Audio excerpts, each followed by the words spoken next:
That one open right there. Oh, Jane's coming back. That's Jane's. Got it. Thank you. Well, welcome everybody. You may know me. I'm JT. I've been here 7 months. How about that?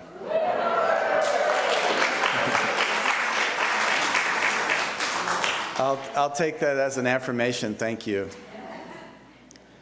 The important thing for me to say this morning is, especially relative to a congregation that hasn't recently, I don't remember any stories about having an intentional interim.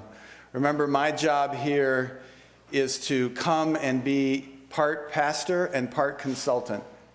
That's what intentional interims do. And we look at the system and we look for ways to improve the system, to make the family system a little healthier. And so there's a process that will take around 2 years. We don't really know because it's not on the calendar. It's in the reading of the tea leaves, or you might say the watching of the seasons. When the apples are red, most apples, you'll know it's time. And we'll be looking as leaders for the same way. Most of the time that takes a couple years in the work that I do. And by a couple years, probably sometime in 27, there will be a next person who none of us even know yet, who will show up, who will hear that call to mission with Plymouth. We don't know exactly when that'll be, but that's a guess. As far as that process goes, and this is what I want to set for the context, we are in the beginning of the middle. Can you follow that? The beginning part of my arrival and work is done. This is the beginning of the middle, which is the longest section. And that middle has to do with doing the work that's been identified.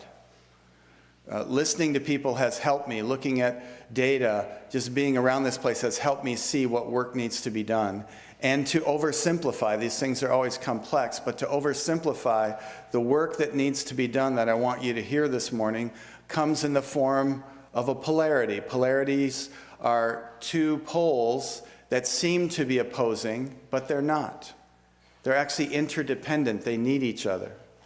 And the polarity that's happening that really needs attention, that becomes a portal for Plymouth, I believe, to one of its next healthy chapters, is mission and margin. That's alliteration because it helps my brain to remember what I'm saying. Margin is borrowed from the for-profit world. We're not a for-profit. You could say mission and resources, mission and money, the support of the mission. That support and that mission are both really important to check in on right now and pay attention to re-energize the mission and to make sure we have a sustainable way to support that mission over time. And so that's what you're going to hear this morning about mission and margin. And that's all I need to say to set the context. Let's move. Let's hear about mission.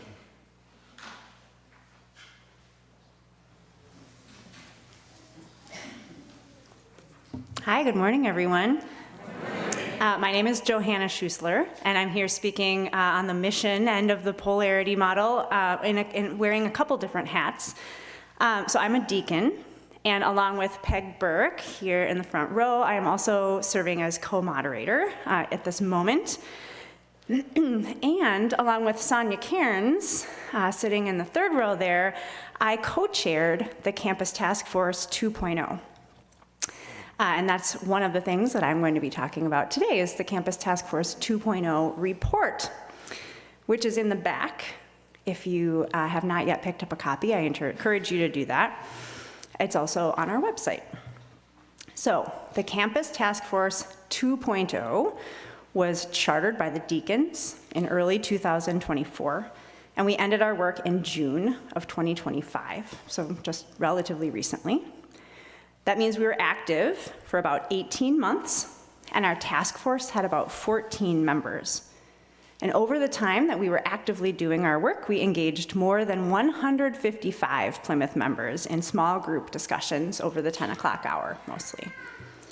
So this morning, I'm going to share briefly a little bit about what we did, what we heard, and how we're recommending that Plymouth seize this moment and lean into the unknown and become more fully the church that we are called to be. Before I do that, I am just wondering if I can get a sense of who's in the room, if you would be willing to raise your hand if you have read the Campus Task Force 2.0 report. Awesome. Please keep your hands raised if you were at Leadership Day and heard a version of this presentation. Please raise your hand if you, keep your hands raised, add your hand if you were on the Campus Task Force 2.0 task force, if you were on 1.0, if you participated in a workshop that we ran. Okay, so looking around, many of you, thank you, you can lower your hands. Many of you have been involved in this work in some way, and thank you for that. And if this is brand new to you, it won't be at the end of my brief time here. And also, again, I do encourage you to pick up a copy of the report in the back. There are more behind the front desk if we need them, and it's also available on our website. If you search, in the search box, I would recommend entering CTF 2.0 report, and that'll get you to the online version. Okay, so with my time this morning, I'm going to do a brief walkthrough of the report. Looks like this. And just mention that our work in the CTF 2.0 was driven by Plymouth's mission and its purposes of the church, which is one of the gifts of this report. It puts those purposes of the church right front and center on page 3. And in summary, the purposes state that we, the people of Plymouth Congregational Church, humbly seek and serve God within, among, and beyond ourselves. And there's lots more beautiful and intentional language around the purposes that I encourage you to read, but we really held those purposes at the heart of our work on this task force. Okay, on page 4 of the report, you can see an element of our charter in which the deacons, so the deacons called and empowered CTF 2.0 to continue the work of the original Campus Task Force. There was, in fact, a CTF 1.0, and Campus Task Force 2.0 was called to continue that work and to advance the recommendations of its final report and to act as a catalyst for deep congregational discernment as we continue the highly spiritual nature of our task to love our neighbors. So that comes from our charter, and you can see that on page 4. As the Task Force 2.0 initiated our work, we quickly identified 3 central questions that helped to ground us along with Plymouth's mission and our purposes, and these questions are listed on page 5. One of them is, what is God calling Plymouth to be in this building, in this neighborhood, at this moment in time? Another question that we grappled with, that we used, was how might we live more deeply into the purposes of the church? And then the third one was, how can we together and in new ways imagine and create a bold future and a shared, actionable vision? So those were our 3 kind of formative questions. To find the answers, to kind of discover and live into the answers to these questions, we held group discussions monthly from August 2024 through this past June, using the 3 purposes of the church as a framework. So we had workshops that focused on the within purpose, the among purpose, and the beyond purpose. And each month we took notes and created summaries and shared those on the website and via email, and they are also in the addendum of the report. So starting on page 16 through the end of the report summarizes the comments that we heard from the workshops. So I really invite you, when you have time, to spend some time there, because it really gets to the heart of the conversations that we had with those 155 people who came and participated. This report contains key takeaways and recommendations, and before I speak to those, I want to just acknowledge and recognize that Plymouth does a lot of great work and has significant partnerships in this neighborhood already, and we have for a long time. In fact, I think it's not hyperbole to say that Plymouth Congregational Church is part of the DNA of this neighborhood. So nothing in the report is intended to imply that we are not currently serving our neighbors. This report is asking us to go deeper and to maybe shift our perspective to come from a place of relationship and mutuality rather than one of privilege and kind of coming in and fixing. And JT sort of alluded to this in his sermon at 9 and will again at 11, I trust, when he talked about mission and how this notion of being a missionary has shifted over the years. So listen for that. A meaningful quote that we use to guide our work in the task force and that we shared with members comes from the Indigenous Australian activist and scholar Lila Watson, who said, "If you have come here to help me, you are wasting your time. But if you have come because your liberation is bound up with mine, then let us work together." And I'd like for us to hold that in our heart, this notion of collective liberation. I have got a couple other quotes that inspired us. One came from Campus Task Force 1.0, an interview with Kareem Murphy and Chris Bonhoff. And they asked, what if Plymouth Church needs this neighborhood more than this neighborhood needs Plymouth Church? And that wasn't offered as a negative or a criticism. It was an invitation into thinking differently about our interdependent relationship with who is inside the walls and who is outside the walls. I'll also mention, many of you read with David Aston, Robin Wall Kimmerer's book, The Serviceberry, where she shares this all flourishing is mutual. What might that mean for us if we really think about how our futures are independent or interdependent?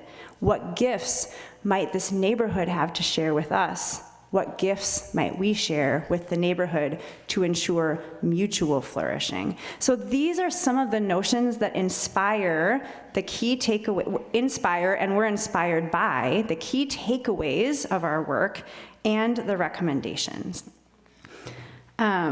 Acknowledging my time here, I will get back to the report itself.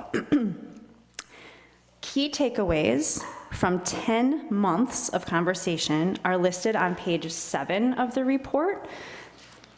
Many of us feel that this is kind of the heart of our work, so I encourage you to spend time here, but they make it really clear that we see ourselves at Plymouth. We identify we are a community of faith and a spiritual community. We honor many paths to the sacred. We feel that we have a lot to offer. We are inspired to live our faith out loud. And I wonder how many of you did that yesterday and how that felt. That's the spirit that gets captured in these key takeaways here of what it means to be a person of faith, living that faith in the world and in the community.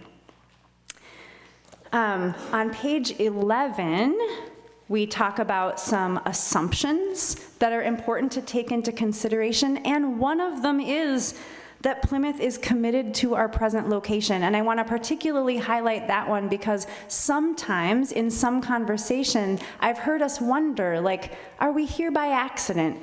Does this location really matter to us? Do people come to Plymouth and worship in spite of its location, or might that location be fundamentally part of what makes us who we are and an important part of our mission? So those key assumptions are critical to reading the recommendations, which are on page 12 and 13. There are 5, and again, I'm running short on time, and I want to make sure to honor our covenant with Ray Martin, who gets the rest of this presentation. But I do want to just say that I'll briefly state that the recommendations, I'm going to summarize them. Please read them.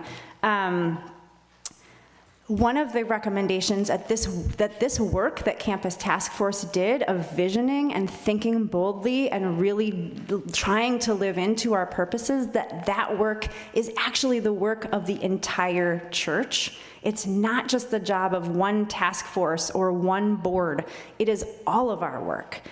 And then to that end, the report recommends that the leadership council, representing kind of the operational arm of church governance, deacons hold vision and strategy, leadership council holds operationalizing the work, that the boards and committees of the church really take ownership of these recommendations and look for ways that each board, each committee, each initiative can work to further this idea of mutual flourishing and interdependence with our neighbors, with our neighborhood and our location. There are other recommendations in here that are important, like enhancing the safety of the neighborhood and thinking about how we use our parking lot in a really intentional way, and also how we support the 5-year plan working group. We recognize that we are on this polarity of mission and margin, and we wanted to make that explicit, that this has to happen in a way that honors our financial commitments. Before I will hand it over to Ray now, and then, not quite yet. On page 9, our campus is just a statement about timing, and our Campus Task Force 2.0 group felt that Plymouth is at a crossroads in a time of change, not only within our congregation, but also in the neighborhood and in the world. Again, probably you felt that yesterday. Plymouth has a vital role to play in creating a more just, equitable, and loving future. This is not a time for us to retreat into comfort or habit or, to internalize. It's a time for us to move forward boldly with love and courage and faith, and to live what we believe out loud to foster mutual flourishing and interdependence. So I will end it there. Please know, I hope that this inspires you and gets your idea mind thinking. There will be opportunities to communicate with us and share, but in this moment, I'm gonna turn it over to Ray, who's gonna pull us and share the other side of the polarity so that we can have a complete picture of what we're working with. Thank you so much.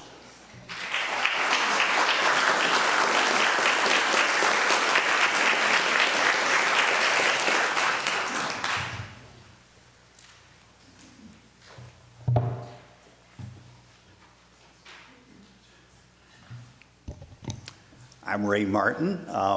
After the last meeting, I thought maybe I should change my name to Ray Margin, and then people would sort of associate it better with the message. So I'm here representing the 5-year work plan group. I hope there are enough handouts. This may be hard to read for those in the back, but there were handouts. Because I'm in choir, we want to make sure we're done by 10:55 for sure. So I'm going to take limited questions. I'm just going to pause a couple of times for questions. So I hope that will work. This is an important message. We're hoping people are able to attend, but if you're part of a fellowship group or your board or work group or committee wants more information, I'm happy to come and do this presentation in a little bit more detail.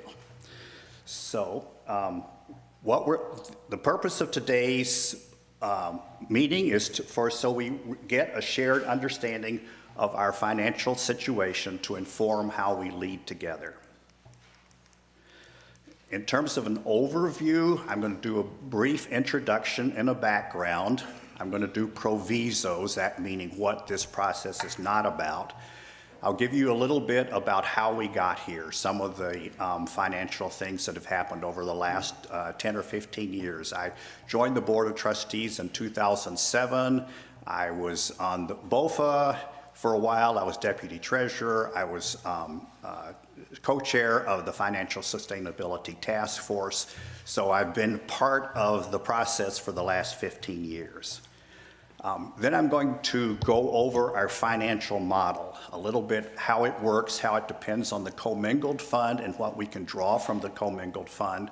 And then I'm going to go over assumptions. There are 2 different models that we're looking at. One I would consider sort of a status quo model, what happens if we continue to operate as we have. But then there's a second scenario which we're really looking at closely, and that's how can we increase the revenue flow for the church in terms of different giving strategies, new tenants, and things like that. Then at the end, we'll talk a little bit about findings and next steps. So that's kind of the flow of the presentation. I'm here representing the 5-year plan work group, F5YPWG. You'll see our initials sometime. That was chartered about a year and a half ago by BOFA. We report to BOFA. The main thing is to help reduce the reliance on the endowment for sustainability. And we have a 5-year plan, which I'll talk about, that shows percentages, how we're going to reduce our reliance on those percentages. The second thing that the 5-year work plan is chartered to do is educate members about new sources of income.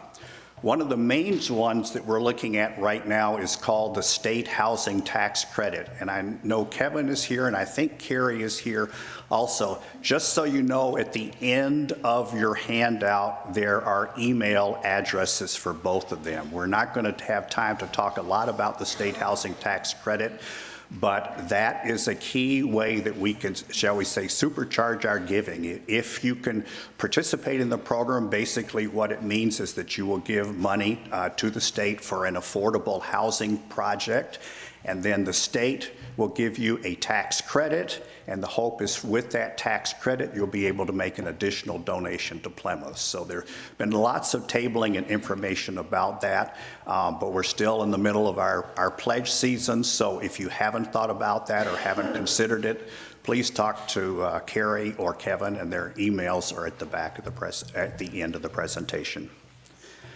We're also looking at new tenants. For example, we have Viva Boo right now, child care in the education wing, but what additional, how else could we use the space in our church? I mean, there's lots of nooks and crannies, so maybe there's ability to use the rooms that we already have. And we're looking at how do we optimize our building use and revenue. So those are the things that we're working on right now. Plus, I'm working closely to integrate the 5-year plan with our budget process. So that's kind of the background on the 5-year work plan group. So here are our members. Gene Thompson couldn't be here this morning, and David Langamo is our staff liaison. So let me start with the provisos. This is what the presentation is not about. So first of all, this is no critique of the tremendous work of many people who have worked for years to find solutions. We tend to do this budget by budget. We've worked very hard, but we haven't really been able to look at this systemically. But there's always second guessing. But so again, I want to emphasize there's no casting of blame. We're looking back at what worked, but we have work ahead, but we just have to keep moving forward regardless of what we have done in the past. One of the things is that we are not providing a prescription or a recommendation. That's why we're all here today. As Joanna pointed out, we have to be able to look at the work of the Campus 2.0 task force and see how we live our faith and how we're able to integrate these things together. Third thing is, this is not the budget. We are working with the budget process. In the budget process, BOFA, treasurer, deacons, we roll up our sleeves, get down in the detail, and look at what we can do. So this is not, there's no answer. This is just, this is a picture of the big picture, how we're going. Also, we don't have time to review the moving parts, but if anyone is sort of in accounting or likes Excel spreadsheets and wanted to talk to me on how the model works, I'll be happy to show. One of the things today, and the whole point of this, is being more transparent with our financial situation. Finally, there's going to be no conclusion. I mean, people are seeing this at different speeds, react to different ways. Some people have been close to the numbers for years and thought, okay, I kind of see what's going. Others here, I'm sure, are going to look at this and say, wow, I had no idea. So people are going to respond to this in different ways. So we have to give people time to process, and then together we're going to come up with the new solutions. So here's a little of the financial background. In 2010, and I was on trustees at the time, we sort of coined the word structural deficit. And at the time, we looked at a structural deficit of about $300,000. We were just unable to balance our budget to the tune of about $300,000. 2014 was the last time we had a capital campaign. It was called Foundations for the Future. We were only able to reach about 65% of our goal. The goal was $7.5 million. We were able to reach $4.9 million, and $2.1 million of that went to the building. But it's been a long time since we've had any kind of capital campaign for the building, and we, as you'll see shortly, we have some building needs that need to be funded. In 2014, there was the Financial Sustainability Task Force, and we looked at changes. We didn't make a lot of specific recommendations, but as a result of that, we did reduce our ministerial staff. We went from the so-called 4-minister model to the 3-minister model. So we continued to make changes over time, but interestingly, we're really focusing on expenses. And a lot of that was up until 2016, our member giving was growing. Around 2010, our total member giving was about 1.8 million. It grew to 2.1 million in 2016, and now it's declined to about 1.9 million. So that's kind of the arc. And one of the more interesting things is in 2014, we had 714 pledging units, and now we're down to somewhere around 350 or less. So there's just been a decline in the pledging units at Plymouth. Now that number's a little distorted because many people give now without necessarily pledging, but it's still worth looking at the trend. During 2016 and 18, we were able to balance the budget with the use of the growth and development funds from the capital campaign. 2020 through 2023, after COVID, the attendance in the building use declined, and we still had to make increasing investments in AV staff, technology, and security. The good news right now is that we're in 2025. The presentation has changed since we first presented this in July, but we are expected to have about $2.5 million in new bequests received by the end of the year. The Larson family has given a very generous bequest, and we've also got money from the ERTC, which stands for the Employee Retention Tax Credit. So this is some leftover COVID money. So the good news is just in the last few months, we have really shored up our endowment fund with some new money. So here's what the purpose of the model is. The model looks at what we call our endowment draw. And the endowment draw really has two components. There's the amount of investment income that is needed to balance the budget for operations, and part of the endowment draw is the principal required to balance our operating budget. So the model projects the endowment draw. The second is the model has to look at the principal required to fund our building's capital expenditures. We know that over the next 10 years, we need to spend about $3 million on the building. We don't know what year it's going to come. You know, we have an HVAC system that part of it is 75 years old, so we have to decide, when is a good time to replace part of it? Or do we want to wait till something breaks and then it might be more crisis? So the facilities committee looks at those kind of decisions, but what the model base is built in is about $300,000 a year. In other words, 1/10 of what we need to spend over the next 10 years. One of the things that we want to show today is what is the depletion on our discretionary funds. And I'm going to explain what I mean by discretionary funds in just a minute, because we have the larger commingled fund, but some of that is the endowment from people who said, no, the principal is to be restricted, so we can't spend that down. So I'll have some numbers about that. And finally, I think most of you know that we're in the middle of something that's called a 5-year plan, where we have a percentage of how much we're going to reduce that percentage every year for the endowment draw. So I'll have a chart that shows how well we're meeting that percentage and how likely we are to meet that percentage in the years to come.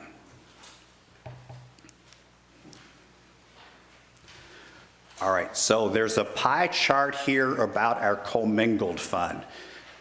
These presentations get difficult because we have so many words, and some are accounting words, and some are, I'll call them lay people words, and it's hard to know sometimes, but the commingled fund is actually an account that we have with Wells Fargo. It's called commingled because that's where all of our investments are. So whether it's invested for a board fund, whether it's invested for a donor restricted fund, whether it's invested for the endowment, we invest all those funds together because it's much easier to make the kinds of decisions.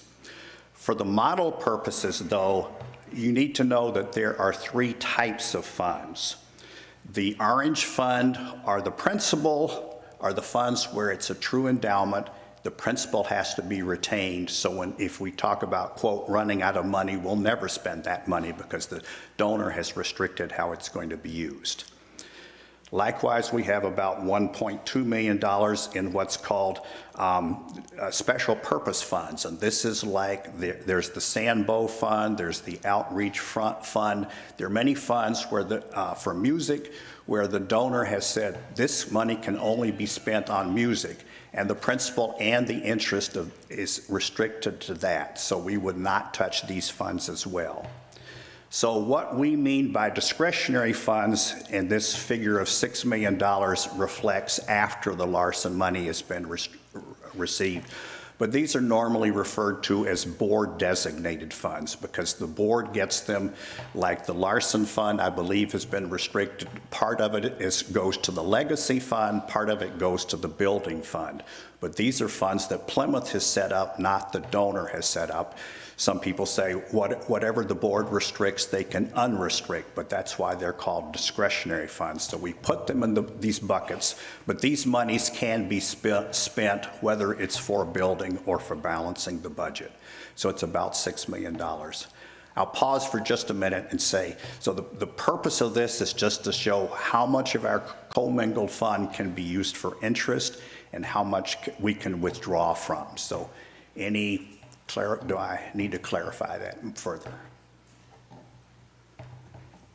Okay. All right, let's talk about the baseline scenario here. What we looked at is growth factors starting with the 2025 budget. So for example, we said, what happens if member giving increases for the next the next 5 years at 2% per year? What happens if tenant facility revenue goes up 5%? We use compensation 3%, but benefits higher because of healthcare costs going up at 5%. So again, you could quibble with the numbers and say, well, we think congregational giving is going to go up 3%, or, well, we heard it's flat, so let's use 0%. The point of this is to say, no, whatever you do, the trends are fairly consistent. So these are just kind of the starting point for the graphs that I'm going to show you. In a typical year, we usually get about $50,000 of bequest. Obviously, this is not a typical year because we've already gotten $2.2 million, but the model does assume that bequest will continue at $50,000 a year. I've already mentioned about the capital needs. $3 million divided by 10 is $300,000 a year, so the modeling has about $300,000 a year in it. And we did a lot of work with market investment returns and decided after talking with the investment committee that 6% is a pretty safe number. Obviously, there are bull and bear markets. If you look, we did some sensitivity testing, so if that's only 4% a year, the slide about when we might run out of money moves up 1 year. If we get 8%, it extends another year. So the 4 to 6 to 8% is kind of worth about 1 year in flexibility. So this is the status quo model. I'm just telling you what the main moving parts are. Now, the second model is a very aggressive model, and these changes here add up to about 400,000. This is why we're having the budget process now to say, well, what is realistic? But the point is to show that no, we really do have to make some aggressive changes in our revenue sources. So one of the things is that we have 200,000 in here for the state housing tax credit. We're only a fraction of the way there now on what we've initially received in pledges, so that's why there's the plug to still consider this if at all possible. We said, okay, let's increase our leases and parking revenue by 25% because these have not been adjusted about the last 5 years. At the other hand, when you look at it, you've got to look at market rates and who our tenants are. Again, there's some mission and margin there, so maybe 25% is too high, but we put 33,000 in. A big piece is we need to increase our tenant increases, and maybe tenant isn't the best word in here because when this was written, it was thinking about other organizations that might use us. But one of the things all of us have to consider is, well, what if another congregation wants to use our space? What space would we be willing to give up? Would this be a rental kind of arrangement? Would they share pledge? At some point, if it's we'll call it a value compatible congregation, would we want to have a closer relationship with them? But obviously sharing this space, which has many opportunities to use, is a possibility to consider. So in this model, we put in, let's increase that 150,000 starting in 2026. And at the bottom, I mentioned all the devil in the detail kinds of things that would happen when you start looking at a new partner.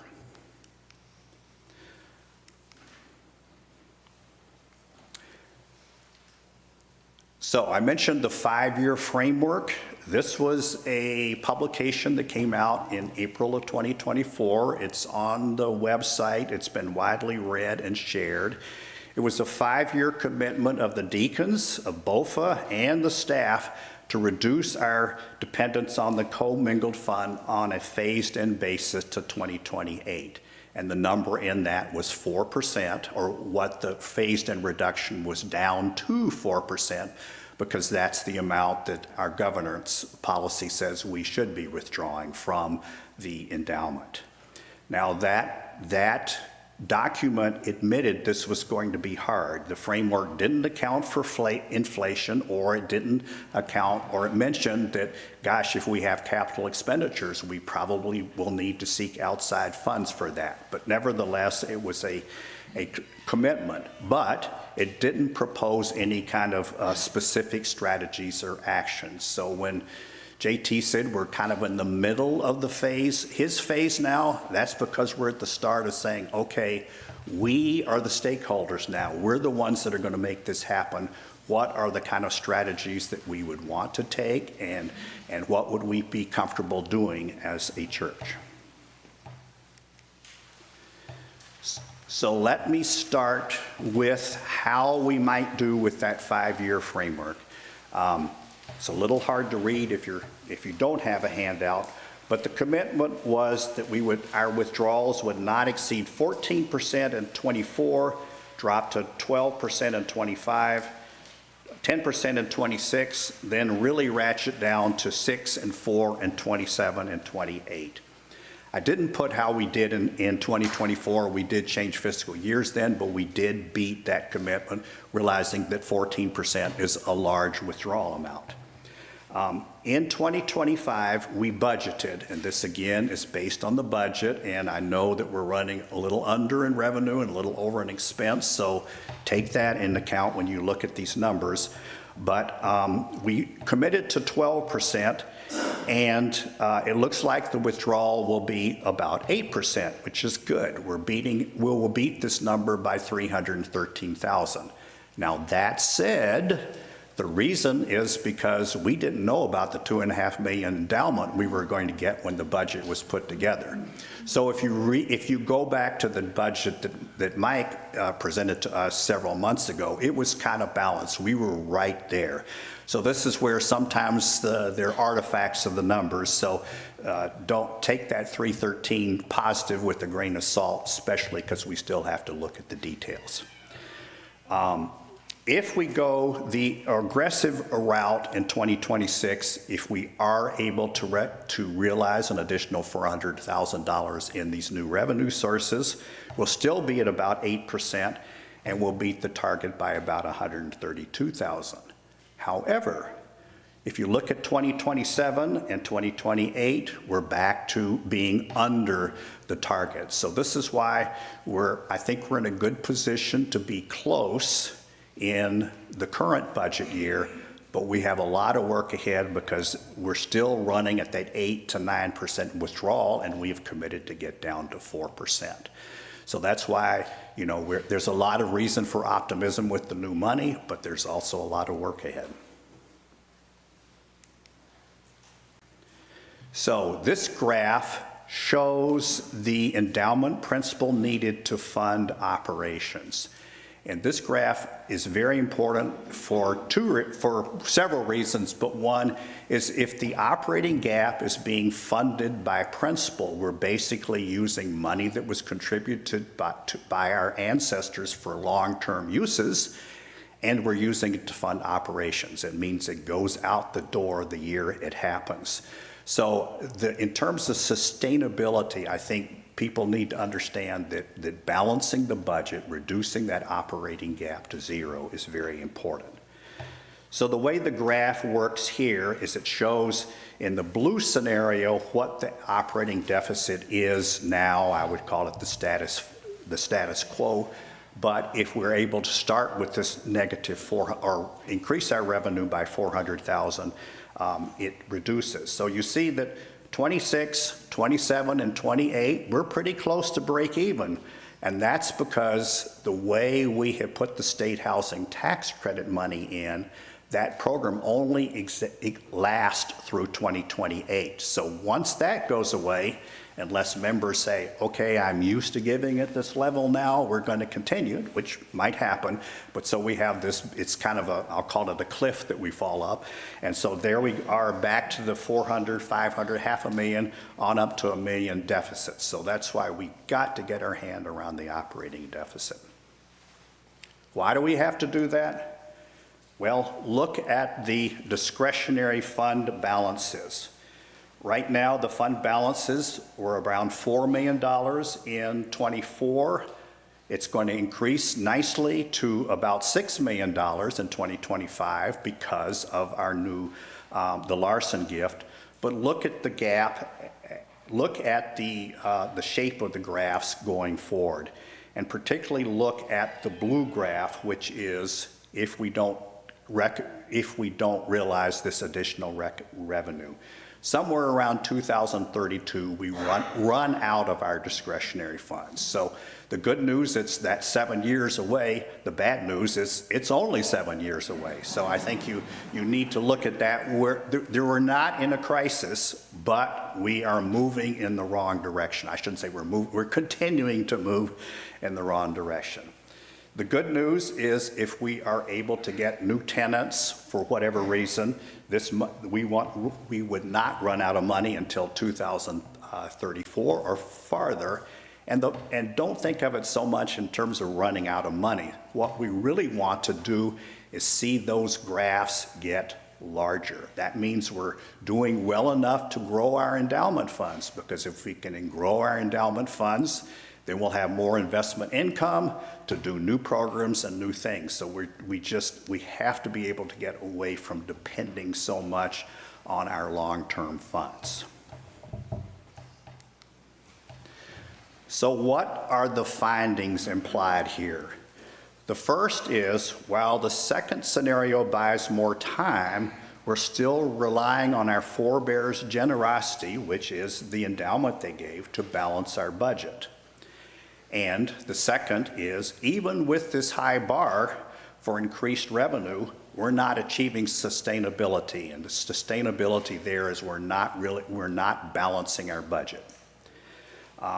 This observation, the third is our current size congregation probably lacks the critical mass of members or donors to sustain this building.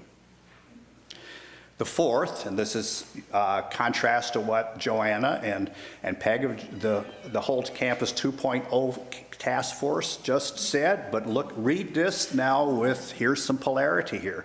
The future of the church building may be different from the future of the Plymouth community because it is a very expensive building. So this is some of the things we have to address.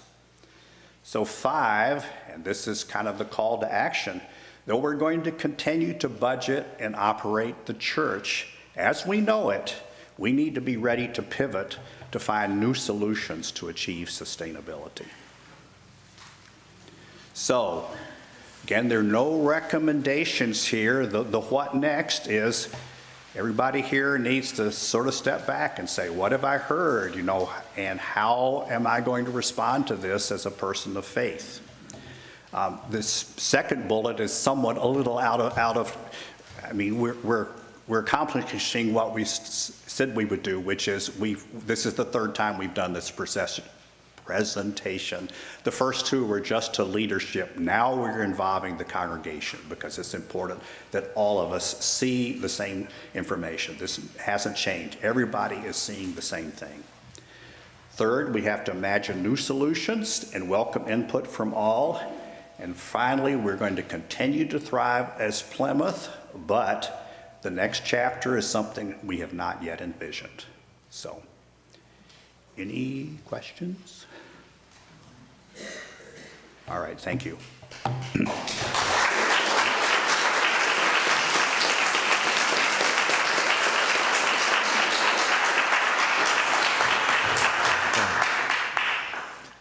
It's okay to take a deep breath if you need to. Yeah. So this is an acknowledgement that times have changed. The congregation is smaller, but the building didn't shrink as well. And that some habits developed around spending that didn't accompany the decrease of members and giving over time. And so we as leadership are taking that on. And once again, just to make it easy, the oversimplification, of course, is to try to increase revenue and decrease expense. So we have begun. I want you to know that. There's no search. There were 3 pastors when I first applied for this job. Now there's 1. There are no active searches or plans to bring in more clergy right now. That's an immediate reduction.